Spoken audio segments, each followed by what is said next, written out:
الفيديو اللي فات اتعلمنا الاريز وفهمنا ازاي بتتخزن جوه الميموري وليه بتعتبر من اسرع الداتا ستراكشرز، ولكن كان عندها مشكله مهمه جدا وهي ان حجمها ثابت. يعني اول ما بتحدد ان الاري حجمها مثلا 3 خلاص ما ينفعش بعد كده تزود عنصر رابع او تقلل الحجم، وده في الحقيقه بيعتبر ليميتيشن كبير جدا لان اغلب الداتا اللي بتتعامل معاها في البرامج الحقيقيه حجمها بيتغير طول الوقت. تخيل مثلا بتعمل برنامج بيتعامل مع يوزرز، فعدد اليوزرز عمال بيزيد او بينقص، عندك مثلا برودكتس عماله بتضاف، مسجز بتوصل باستمرار، وهكذا. فما ينفعش كل مره تبقى محتاج ان انت تحدد حجم ثابت للداتا قبل ما البرنامج يشتغل. عشان كده الجولانج قدمت داتا ستراكشر مهمه جدا اسمها السلايس. السلايس تعتبر من اهم واكتر الحاجات اللي هتستعملها في جو، اكتر بكتير جدا من الاري. فركز كويس جدا في الفيديو ده، هنتعلم يعني ايه سلايس، ايه الفرق ما بينها وما بين الاري، ازاي بتشتغل جوه الميموري، ليه السلايس تعتبر دايناميك، وكل المعلومات المهمه اللي تخص السلايس. يلا بينا نبدا على طول.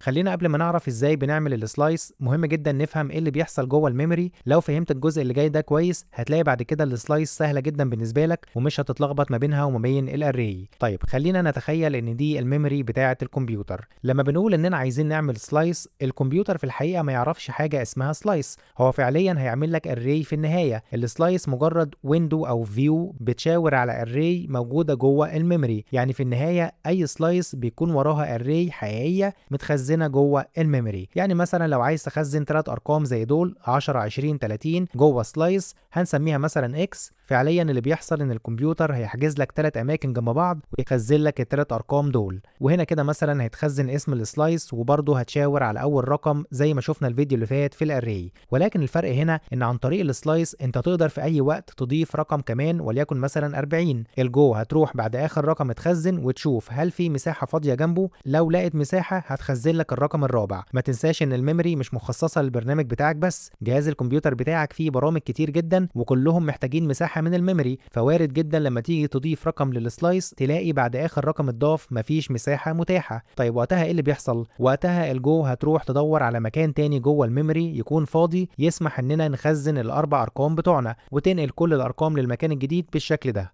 مش بس كده، انت كمان عن طريق السلايس تقدر من البداية تحجز ساعة معينة او كباسيتي، تقول مثلا انا عايز 5 اماكن وتخزن في الاول مثلا رقمين وليكن 10 و20. في الحالة دي انت حجزت 5 اماكن من الاول، يعني بنقول ان الكباسيتي بتاع السلايس 5 ولكن خزنت في الاول رقمين بس، يعني بنقول ان اللينس بتاع السلايس 2. اللينس هو عدد العناصر المتخزنة في الوقت الحالي، اما الكباسيتي هي السعة الكلية المتاحة ليك. كده انت تقدر تضيف في اي وقت ارقام تانية لغاية ما توصل للساعة الكاملة، وحتى لو وصلت لها وحبيت تضيف ارقام تانية زي ما قلت لك الجو هتشوف وتقرر هل في مساحة متاحة، لو مفيش هتنقل لك السلايس كلها لمكان تاني يسمح بإضافة عناصر تانية وهكذا. عشان كده بنقول على السلايس انها دايناميك، الحجم بتاعها بيزيد وممكن كمان يقل زي ما هنشوف ازاي كمان شوية. اتمنى الفكرة تبقى واضحة. تعالى دلوقتي نشوف عمليا ازاي بنعمل سلايس علشان نفهم بصورة افضل. طيب تعالى مع بعض كده نشوف ازاي نعمل السلايس. هنيجي هنا كده جوه المين فانكشن وتعالى كده نعمل فاريبل نسميه مثلا النمس كولون ايكوال، ونبدا نعمل السلايس بتاعتنا. السلايس شبيهه جدا بالاري، فكل اللي هنعمله هنا ان احنا نفتح البراكتس، بعد كده هنا بنحدد الداتا تايب بتاع السلايس. طبعا نفس الفكره بتاعه الاري، لازم طبعا نحدد الداتا تايب هنا، والداتا تايب طبعا بيكون ثابت على كل العناصر اللي هنخزنها جوه السلايس. ابدا بقى افتح الكيرلي بريسز واخزن هنا العناصر اللي انا عايز اكتبها جوه السلايس. هنفترض مثلا ان انا عايز اخزن 3 ارقام، نقول مثلا 10 20 30. بعد كده نعمل سيف. تعالى كده نطبع السلايس دي جوه البرنت، واجي هنا اشغل الابلكيشن عن طريق الاير. هتلاقي بالفعل السلايس اتعملت وهي طبع لك 10 20 30. خد بالك الفرق هنا ما بين الاري والسلايس ان هنا في السلايس ما بين البراكتس مش بنحدد سايز معين للسلايس. زي ما قلت لك السلايس هتبقى دايناميك، فالسايز بتاعها بيتحدد بناء على العناصر اللي هتبقى متخزنه جواها، ونقدر طبعا نضيف عناصر او نحذف عناصر زي ما هنشوف مع بعض كمان شويه. يعني لو تفتكر الفيديو اللي فات لما كنا بنعمل مثلا اري، هنفترض مثلا ان انا عايز اعمل اري اخزنها جوه فاريبل اسمه ARR. برضو بعمل البراكتس وبحدد الداتا تايب وبخزن هنا الارقام بتاعتي. ولكن الفرق هنا ان في الاري احنا لازم بنحدد السايز، سواء كان كتبناه بنفسنا فبين البراكتس كده بنكتب السايز 4، او كنا بنستعمل التلاتة دوت علشان نخلي الجو هو يقدر يعرف السايز لوحده تلقائيا على حسب عدد العناصر المتخزنه جواها. ولكن هنا في السلايس احنا هنا مش بنحدد اي سايز، فما بنكتبش حاجه ما بين البراكتس، فبالتالي النمز هنا عباره عن سلايس، ولكن الاي ار ار عباره عن اري. هو ده الفرق ما بينهم في طريقه الكتابه. طيب تعالى بقى نمسح خلاص الاري دي كده. احنا عندنا سلايس مخزنين جواها 3 ارقام 10 20 30. طيب قبل ما نبدا نعرف ازاي نضيف عناصر جديده للسلايس، تعالى نشوف طريقه تانية نعمل بيها السلايس عن طريق الاري. لو افترضنا مثلا ان انا عندي اري بالشكل ده كولون ايكوال، ونحدد مثلا هنا السايز نقول 5، بعد كده بقول انتجر هخزن مثلا الارقام دي. تعالى كده نعمل كومنت للسلايس الاولى دي، مش محتاجينها دلوقتي. فكده انا هنا عندي اري، لو جيت طبعتها جوه الكونسول هيطبع لك الاري مفيش اي مشكله من 10 لغايه 50. انا اقدر من الاري دي اعمل سلايس. يعني ايه؟ تعالوا نفترض مثلا ان انا عايز اخد السلايس دي او الشريحه دي من الاري من اول 20 لغايه 40، اخد 20 30 40، اخدها من الاري اخزنها جوه سلايس معينه. طيب نعمل الكلام ده ازاي؟ هنيجي هنا نعمل فاريبل مثلا نسميه اس، بعد كده اقول كولون ايكوال، وابتدي استعمل اسم الاري بتاعتي اللي هي الاي ار ار، وبفتح البراكتس وابتدي احدد هنا الشريحه اللي انا عايز اخدها من الاري. انا عايز اخد من اول 20 لغايه 40. 20 اللي هو تاني عنصر في الاري، يعني الاندكس رقم 1، فبحدد هنا البدايه او الستارتنج اندكس، فبقول 1، بعد كده كولون، واحدد النهايه بتاعتي انا عايز اقف لغايه فين. انا عايز لغايه 40. 40 ده اللي هو الاندكس رقم 3، فمش بكتب هنا 3 ولكن بزود على الاندكس اللي انا عايز اقف عنده 1، فبالتالي هكتب هنا من 1 لغايه 4. انت هنا محددت الستارتنج اندكس ب1، فهتبدا من اول ال 20 لغايه الاندكس رقم 4. الاندكس رقم 4 اللي هو اخر عنصر في الاري، فبالتالي هتاخد لك ال 20 30 40، ولكن هي مش بتاخد اخر عنصر ولكن بتقف عند اخر اندكس انت محدده. فانا هنا محدد اندكس رقم 4، فبالتالي هي هتقف عند ال 40 او الاندكس رقم 3، فبالتالي هتاخد لك ال 20 30 40. طيب تعالى كده نطبع السلايس دي، نعمل سيف، هتلاقي بالفعل طبع لك 20 30 40. طيب تعالى نعمل سلايس تانية عشان نفهم. هنقول مثلا اس 2 بعد كده كولون ايكوال، ونفس برضو الاري بتاعتي. المره دي مثلا هقول ان انا عايز ابدا من عند الاندكس 2، يعني من عند رقم 30، فهنا كده هكتب الستارتنج اندكس بتاعي 2، بعد كده كولون، عايز اقول بقى ايه لغايه نهايه الاري. لو سبتها لغايه كده قلت 2 كولون وما كتبتش حاجه بعد الكولون، ده معناه ان انت بتقول لغايه نهايه الاري. تعالى كده نطبع السلايس دي، خلينا هنا نعمل كوما واقول اس 2، هنعمل سيف، هتلاقي بالفعل السلايس التانية طبعت لك الارقام من اول 30 لغايه نهايه الاري 30 40 50. طيب تعالى نعمل كده سلايس 3. عايز اقول مثلا ان انا عايز اعمل سلايس من الاري دي من الاول لغايه رقم اندكس معين. خلينا نقول مثلا ان انا عايز من البدايه لغايه 40، يعني عايز 10 20 30 40. اقدر هنا اقول من البدايه ان احدد الاندكس رقم 0، يا اما نكتب اندكس 0 بالشكل ده او ما نكتبهوش تماما، وابتدي بعد كده اعمل كولون واحدد نهايه الاندكس اللي انا عايز اقف عنده. انا عايز اطبع لغايه 40، و40 دي تطبع معايا. 40 دي رقم الاندكس بتاعها كام؟ 0 1 2 3.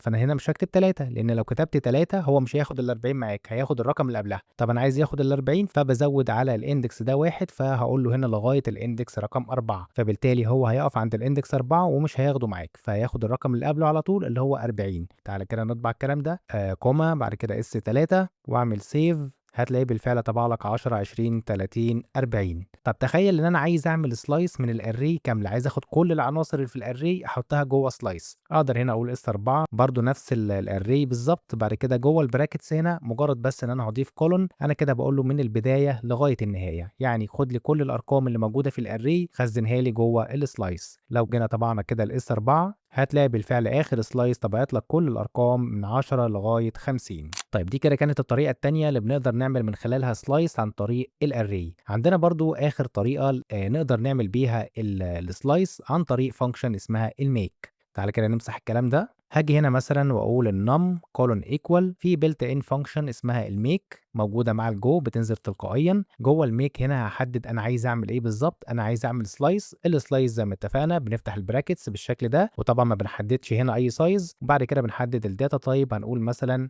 خلينا المره دي نغير مثلا نقول فلوت 64. بعد كده كوما، وممكن هنا احدد اللينس بتاع السلايس اللي انا عايزها، اقول مثلا 3. كده هتعمل لك سلايس جوه الميموري، الداتا تايب بتاعها فلوت 64 واللينس بتاعها يكون 3، وبرده الكاباسيتي بيكون زي اللينس بالظبط 3 باي ديفولت. هقول لك كمان شويه ازاي نغير في الكاباسيتي، ولكن تعالى كده نطبع النم دي، نعمل سيف، هتلاقيه فعلا عمل لك سلايس. وطبعا خزن جواها 0 0 0، لان انت طبعا قلت عايز اعمل 3 عناصر جوه السلايس دي، وفي نفس الوقت احنا ما حددناش القيم اللي هنخزنها جوه السلايس. فزي ما اتفقنا قبل كده بقى، الجو بتروح للديفولت فاليو على حسب الداتا تايب. الداتا تايب هنا عباره عن فلوت 64، فالديفولت فاليو بتاع الفلوت 64 هو الزيرو، فبالتالي خزن لك 3 عناصر، كل عنصر منهم هيبقى عباره عن 0 باي ديفولت. طيب لو انا مثلا عايز اعدل على الكاباسيتي، عايز اقول له احجز لي كاباسيتي مثلا 5 وخزن لي في نفس الوقت اول 3 ارقام بس، فاقدر هنا اجي بعد اللينس او الكوما واحدد الكاباسيتي، اقول مثلا 5. لو عملت سيف هتلاقي بالفعل مفيش اي حاجه اختلفت، انت خزنت اول 3 ارقام ولكن الكاباسيتي عندك بتاعه النم عباره عن 5. طب لو انا عايز اطبع الكلام ده، عايز اطبع اللينس والكاباسيتي، ممكن هنا كده نيجي جوه برنت ال ان واقول هنا مثلا عايز اطبع اللينس بتاع النم، وفي نفس الوقت برضو خلينا نضيف برنت ال ان كمان،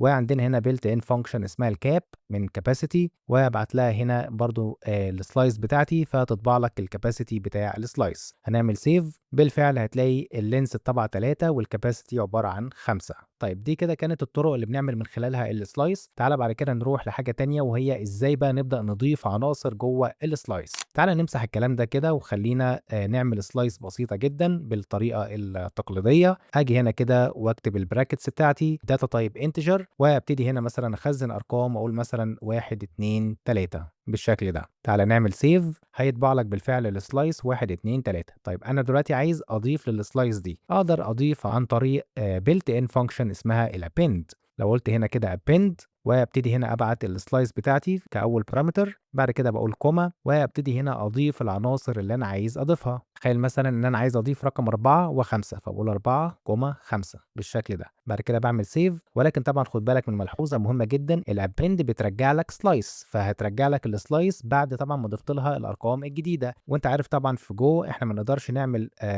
فاليو معينه او فاريبل معين من غير ما نستعمله، فبالتالي هتلاقي هنا الخطا ده لو وقفت عليه كده هتلاقيه بيقول لك ان الفاليو اوف تايب سلايس از نوت يوزد، لم تستعمل. وفي نفس الوقت برضو مش هنقدر نعمل لها اجنور، احنا عايزين نضيف للسلايس الارقام دي. فكل اللي تقدر تعمله هنا ان انت تقول مثلا النم ايكوال ابند، بعد كده تبعت لها النم والارقام اللي انت عايز تضيفها، فكده اللي هيرجع لك من الابند ضيفه لي جوه النم، فبالتالي يبقى انت كده عدلت على النم وضفت لها الارقام 4 و5.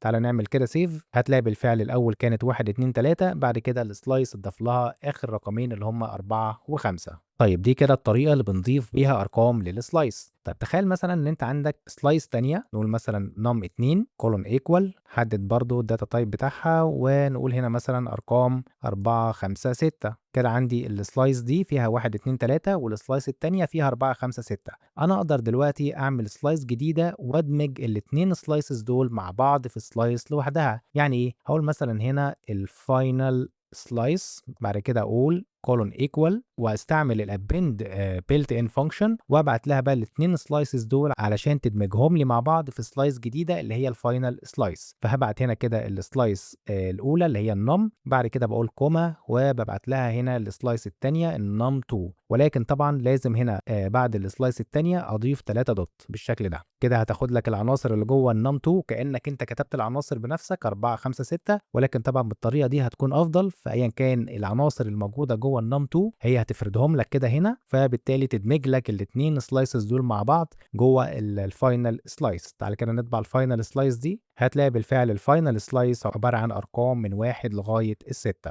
طيب نروح بعد كده لحاجه تانية، وهي ازاي نمسح عناصر من السلايس. تعال نمسح الكلام ده. هنفترض ان احنا عندنا سلايس بالشكل ده، خلينا بس نزود لها ارقام ونطبع النم دي جوه البرنت، هيطبع لك بالفعل السلايس من 1 ل6. هنفترض مثلا دلوقتي ان انا عايز امسح اول عنصر في السلايس. احنا شفنا الفكره دي من شويه لما كنا بنعمل سلايس من اري، هي نفس الفكره بالظبط. انا اقدر هنا اقول النم ايكوال النم بعد كده بافتح البراكتس وبحدد هنا الرينج او السلايس اللي انا عايز احتفظ بيها، فبالتالي الباقي هيتم حذفه. انا عايز امسح اول عنصر، فبالتالي هقول له ابدأ لي من الاندكس رقم 1 لغاية النهاية، فبكتب الكولون بالشكل ده وبعدين ما بكتبش حاجة بعديه. لو عملت سيف دلوقتي هتلاقي بالفعل اخد لك من الارقام من اول 2 لغاية 6، وطيرنا رقم 1 اللي هو الاندكس بتاعه 0 لاننا هنا بدأنا من الاندكس 1. دي الطريقة اللي بنحذف بيها اول عنصر في السلايس. طب نفس الفكرة برضو لو انا مثلا عايز احذف اخر عنصر من السلايس، فبالتالي برضو نفس الفكرة، انا هنا هقول ابدأ لي من اول السلايس، فاما انك تقول 0 او ما تكتبش الزيرو تماما وتكتب على طول الكولون، وتبتدي بعد كده تحدد نهاية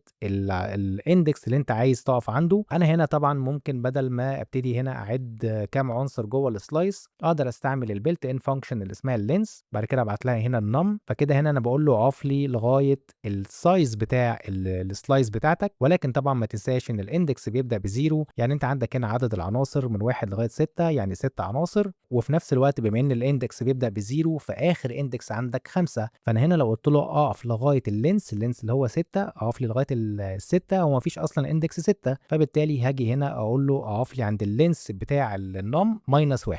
يعني ايه اللينس بتاع النم؟ هيكون 6، 6 ناقص 1 5، يعني اقف لي عند الاندكس 5. بالفعل اخر اندكس عندي في السلايس اللي هو الخمسه، واحنا طبعا اتفقنا انه ما بياخدش اخر عنصر معاك، بيقف عند الرقم اللي قبله، فبالتالي هيبدا من اول عنصر اللي هو الواحد لغايه الخمسه. تعالى كده نعمل سيف، هتلاقي بالفعل طبع لك الارقام من 1 لغايه 5 وطيرنا اخر عنصر في السلايس. طيب لو انا عايز مثلا امسح من عندي اندكس معين، نقدر طبعا نعمل الكلام ده عن طريق الابند فانكشن. يعني ايه؟ طيب تعالى مثلا نفترض ان انا عايز امسح الاندكس رقم 3، 0 1 2 3، انا عايز امسح رقم 4. فكل اللي هعمله ان انا هعمل 2 سلايس. السلايس الاولى عباره عن كل الارقام اللي قبل الرقم اللي انا عايز امسحه. عايز امسح من عند الرقم 4، فبالتالي هعمل السلايس الاولى تكون عباره عن الارقام دي من 1 لغايه 3، والسلايس الثانيه هتكون عباره عن كل الارقام اللي بعد الاندكس اللي انا عايز امسحه. يعني السلايس الثانيه هتكون عباره عن الرقمين دول الخمسه والسته، وبعد كده في النهايه هدمج ما بين السلايس دي والسلايس دي، فبالتالي هاخد سلايس نهائيه عباره عن كل الارقام ما عدا الرقم 4. تعال نطبق الكلام ده عشان نفهم. ممكن مثلا هنا نعمل فاريبل كده، نقول مثلا الاندكس، واحدد هنا رقم الاندكس اللي انا عايز امسحه. انا عايز امسح الاندكس رقم 3، فبالتالي هكتب هنا الاندكس ب3. بعد كده اقول هنا مثلا الاس 1، واخد بقى السلايس دي وافتح البراكتس بالشكل ده. انا عايز اخد كل الارقام اللي قبل الاندكس اللي احنا محددينه، فبالتالي السلايس دي هتكون من البدايه او الزيرو، او ما اكتبهوش بقى زي ما اتفقنا، ونكتب هنا الكولون لغايه رقم الاندكس اللي انا عايز اقف عنده لغايه الاندكس بالشكل ده. كده هياخد لك الارقام من بدايه السلايس لغايه الاندكس رقم 3، 0 1 2 3. طبعا ما بياخدش 3 معاك، فهيقف عند رقم 3. تعالى كده نطبع الاس 1 دي عشان تفهم. هتلاقي بالفعل طبع لك الارقام 1 2 3. دي كده اول سلايس معانا. طيب تاني سلايس كل الارقام اللي بعد الاندكس اللي احنا عايزين نمسحه، فتعالى كده نقول اس 2، وابتدي برضه اقول النم وافتح البراكتس، واحدد هنا البدايه بتاعتي تكون من عند الاندكس اللي بعد الرقم اللي انا عايز امسحه مباشره. انا هنا عايز امسح الاندكس رقم 3، فانا عايز ابدا من اندكس بعده على طول بحيث ان هو يبدا لي من هنا. فاقدر هنا اقول البدايه هتبقى من الاندكس بلس 1 بالشكل ده. بعد كده اقول كولون، احدد النهايه بتاعتي، انا عايز بقى لغايه نهايه السلايس، فبالتالي مش هكتب حاجه بعد الكولون. فكده بقى عندي السلايس الثانيه، لو جينا برضو طبعناها هتلاقي السلايس الثانيه عباره عن 5 6. كل اللي فاضل دلوقتي ان احنا نجمعهم الاثنين مع بعض في سلايس جديده. فاقدر هنا بقى اقول النم على طول ايكوال ابند، وابعت بقى الاس 1، بعد كده الاس 2، وما تنساش طبعا تضيف الثلاثه دوت بالشكل ده زي ما اتفقنا. ونيجي بقى هنا نطبع النم مباشره ونعمل سيف. هتلاقي بالفعل السلايس اتطبعت 1 2 3، بعد كده 5 6، ورقم 4 اتحذفت او طارت من السلايس. هي دي الطريقه اللي بنحذف بيها عنصر من عند اندكس معين جوه السلايس. طيب نروح بعد كده لحاجه تانية، وهي ان السلايس زي الاري بالظبط، تقدر توصل لاي عنصر منها عن طريق رقم الاندكس بتاعه. يعني لو مسحنا الكلام ده وقلت مثلا عايز اطبع العنصر اللي عند الاندكس رقم مثلا 3، فاقدر بنفس الطريقه اقول نم، وما بين البراكتس بحدد رقم الاندكس اللي انا عايز اطبع القيمه بتاعته. اجي هنا كده اعمل سيف، هتلاقيه طبع لك رقم 4. لو عايز مثلا عند الاندكس 5 هتلاقيه طبع لك رقم 6، وهكذا. وبرده في نفس الوقت نقدر نعدل على اي قيمه جوه السلايس من رقم الاندكس بتاعها. يعني مثلا ممكن هنا اقول قبل ما اطبع كده العنصر اللي عند الاندكس 5، اقدر مثلا اعدل القيمه بتاعته بالشكل ده. اقول مثلا ب 999. لو عملت سيف دلوقتي هتلاقي بالفعل القيمه بقت 999. ممكن تطبع السلايس كامله عشان تتاكد ان الرقم اتغير، هتلاقي بالفعل بقى من 1 لغايه 5، وبعد كده اخر رقم بدل 6 اتحول ل 999. طيب عندنا برضو ملحوظه مهمه جدا، لو عندك مثلا اري بالشكل ده، تعالى كده هنا نعمل اري، تعالى كده نعمل سلايس من الاري دي، فاقول الاس كولون ايكوال، وعايز اخد كل العناصر اللي جوه الاري احولها لسلايس زي ما شفنا من شويه. تعالى كده هنا نطبع الاري، وفي نفس الوقت برضو عايز اطبع السلايس، هنعمل سيف، هتلاقي طبعا الاري والسلايس الاثنين بنفس الارقام. طيب تعالى دلوقتي اقول مثلا ان انا عايز اعدل على اول عنصر في السلايس نفسها، يعني اقول اس اول عنصر اللي هو الاندكس 0، اقول مثلا بيساوي 870 مثلا. تعالى كده نعمل سيف، هتلاقي هنا ان الاري اتعدلت بقى 800 870 20 30، وفي نفس الوقت السلايس اتعدلت برضو، اول رقم بقى 870. طب ليه انا هنا عدلت السلايس ما عدلتش الاري؟ تعالى كده هنا عشان ما نتلخبطش نقول مثلا الاري، واقول مثلا هنا percentage v وابعت لها الاري بالشكل ده، وهنا اقول السلايس percentage v وانا بعت لها الاس بالشكل ده. طبعا لازم نحول دي لبرنت اف عشان احنا هنا بنعمل فورمات، ونعمل سيف. وتعالى ممكن مثلا بعد البرنت دي نقول كده، نكتب هنا كده سلاش ان عشان نعمل نيو لاين. زي ما انت شايف هتلاقي الاري اول عنصر فيها اتحول ل 870 هو كمان، رغم ان انا عدلت على السلايس بس. طب ده ليه بيحصل؟ انا هنا في اول لاين عملت اري، طبعا انا هنا غلطت، المفروض ان هنا بين البراكتس نحدد السايز بتاعنا اللي هو 3 بالشكل ده. تعالى نعمل سيف، فهنا كده انا عملت اري، بعد كده عملت سلايس منها، خدت كل العناصر اللي في الاري خزنتها جوه سلايس، فلما جيت هنا اقول اعدل على اول قيمه جوه السلايس، الاري هي كمان اتعدلت. ليه؟ لان دلوقتي السلايس والاري الاثنين لهم نفس الريفرنس جوه الميموري. انت في الاصل بتعمل اري، والسلايس ما هي الا فيو او ويندو بيشاور على نفس الاري، فانا هنا عملت اري تمام، بعد كده عملت منها سلايس او خدت منها كل الارقام خزنتها جوه سلايس، فالسلايس والاري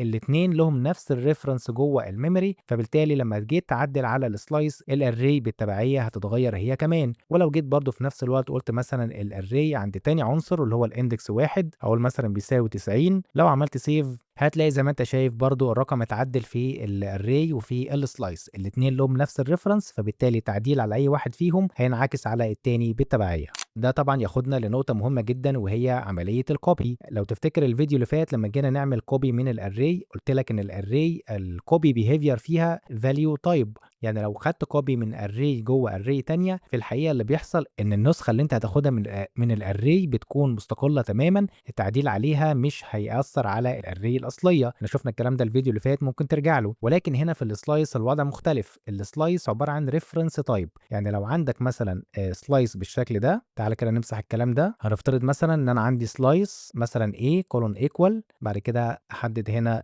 سلايس بتاعتي مثلا 1 2 3. طيب اقدر دلوقتي اعمل مثلا سلايس تانية او البي واخد كوبي من الاي، او البي كولون ايكوال A. لو جيت دلوقتي طبعت مثلا الاي، تعالى برضو نضيف هنا كده السلاش ان، وتعالى نطبع البي، نكتب هنا كده البي ونعمل سيف تاني، هتلاقي الاي والبي الاتنين بنفس العناصر بالظبط. طيب لو جيت تعدل على البي، قلت مثلا البي عند الاندكس 0 بدل 1 اخليه 100، اعمل سيف، هتلاقي ان الاي والبي التعديل حصل فيهم الاثنين، لان الاي والبي لهم نفس الريفرنس، نفس الفكره اللي اتكلمنا عنها من شويه، فبالتالي التعديل على اي واحد فيهم هينعكس على الثاني. طب هل مفيش طريقه ان انا اقدر اخد بيها كوبي ويبقى السلايس اللي هي النسخه او الكوبي تبقى مستقله بنفسها تماما، التعديل فيها ما ياثرش على السلايس الاصليه؟ لا، نقدر نعمل الكلام ده. نعمله ازاي؟ طيب تعالى نفترض ان الاي زي ما هي عندنا سلايس بالشكل ده متخزن فيها 3 ارقام، ولكن هنا البي انا مش هاخد منها كوبي بالشكل ده عشان هتبقى لها نفس الريفرنس، ولكن هعمل هنا سلايس جديده ممكن عن طريق الميك فانكشن، واحدد اللينس بتاعها يكون نفس اللينس بتاع الايه بالظبط، فاقدر هنا استعمل البيلت ان فانكشن اللي هي اللينس، بعد كده ابعت لها هنا الايه، طبعا انا هنا عاكس كاتب الانت الاول، المفروض البراكتس بعد كده الانت. كده هنا انا بعمل سلايس جديده اسمها البي، وحددت هنا اللينس بتاعها يكون نفس السايز بتاع الايه بالظبط، عايز اخد كوبي من الايه احطها جوه البي. تعالى نمسح الكلام ده كله، وهستعمل هنا بيلت ان فانكشن اسمها الكوبي، عايز طبعا اكتب جوه البي، يبقى كده اكتب كوما A، كده بقول خد كوبي من الاي حطها جوه البي، فبكتب البي الاول اللي هي السلايس اللي انا عايز اخزن جواها الارقام، فالبي بعد كده كوما الاي. بالشكل ده. خلينا نستعمل البرنت ال ان على طول واقول مثلا هنا البي، هتلاقي البي طبعت بقت 1 2 3، وفي نفس الوقت برضو الاي هي كمان 1 2 3. ولكن هنا بقى الفرق ان انا بعد الكوبي ده لو حاولت اعدل مثلا على البي، اخلي اول قيمه منها مثلا بدل واحد اخليها 90، هعمل سيف، هتلاقي دلوقتي ان البي بس هي اللي اتعدلت. اول عنصر في البي بقى 90، بعد كده 2 3، والاي زي ما هي ما اتعدلتش. ليه بقى؟ لان هنا عن طريق الكوبي فانكشن انا كده البي بقت مستقله بنفسها، مش بتشاور على نفس الاي او ملهاش نفس الريفرنس بتاع الاي جوه الميموري. هي دي الطريقه اللي بنقدر نعمل بيها كوبي من سلايس لسلايس ثانيه. طيب تعالى قبل ما نقفل الفيديو ناخد مثال برضو مهم جدا واحيانا بيلخبط ناس كتير. تعالى نفترض مثلا ان انا عندي اري مش سلايس، اري نقول مثلا السايز بتاعها 5 برضو انتجر، وعندي ارقام هنا من 1 2 3 4 5. تعالى نعمل مثلا سلايس اولى من الاري دي، فاقول كولون اس 1 كولون ايكوال الاي، وابتدي احدد مثلا ان انا عايز بدايه من الاندكس 0، يعني من بدايه الاري لغايه مثلا نقول الاندكس رقم 3. تعالى كده نطبع الاس 1 هتلاقيه 1 2 3. بعد كده هعمل بقى اس 2 اخد من الاندكس 1 لغايه اندكس 4. فلو جينا كده طبعنا اس 2 هتلاقي اس 2 2 3 4. هنا في حاجه اسمها اوفرلابنج بيحصل. يعني ايه؟ انت عندك اولا الاس 1 والاس 2 الاثنين معمولين من نفس الاري، وعندك في نفس الوقت الاس 1 عباره عن 1 2 3 والاس 2 عباره عن 2 3 4. يعني لو خدت بالك ان 2 و3 دي عناصر مشتركه ما بين الاثنين سلايسز، لو جيت تعدل على اي عنصر مشترك ما بين الاثنين هيسمع في الاثنين سلايسز بتوعك. يعني ايه؟ لو جيت مثلا هنا اقول اس 1 وقلت مثلا عايز اعدل على الاندكس رقم 1 اللي هو تاني عنصر في السلايس، مثلا بدل 2 اخليها 200. تعالى نعمل سيف، هتلاقي ان رقم 2 اتعدل في الاتنين سلايسز لانه مشترك ما بينهم. طيب تعالى مثلا نعدل على الرقم 3 اللي هو الاندكس رقم 2، اقول مثلا S1 اندكس رقم 2 بدل 3 خليه لي 300. نعمل سيف، هتلاقي بالفعل ان الثلاثه بما انها مشتركه ما بين الاثنين سلايسز فتعديل على واحده منهم هيأثر على الثانيه. ولكن مثلا تعالى دلوقتي نقول مثلا ان انا عايز الاس 1 عند الاندكس 0 بدل 1 خليها لي مثلا 100. انا هنا كاتب ايه 1، هي المفروض تبقى اس 1 بالشكل ده. تعالى نعمل سيف تاني، هتلاقي واحد طبعا هو واحد مش مشترك ما بينهم، فبالتالي تعدل في السلايس الاولى بس. نفس الفكره برضه لو قلت مثلا اس 2 وعايز مثلا عند الاندكس 2 لو عايز اعدل رقم 4 ده اخليه بيساوي 400، اعمل سيف، فهتلاقي الاربعه اتحولت ل 400، والاربعه طبعا مش مشتركه ما بينهم، فبالتالي تعديل بيتم في اس 2 بس. يعني خلاصه الكلام لو في اوفرلابنج او في عناصر مشتركه ما بين اكتر من سلايس معمولين من نفس الاري، التعديل على اي واحد فيهم هيأثر على باقي السلايسز. كده احنا تقريبا غطينا كل اساسيات السلايس في الجو. هنكمل مع بعض الفيديو الجاي، عايزين نروح لموضوع تاني وهو الكونديشنز.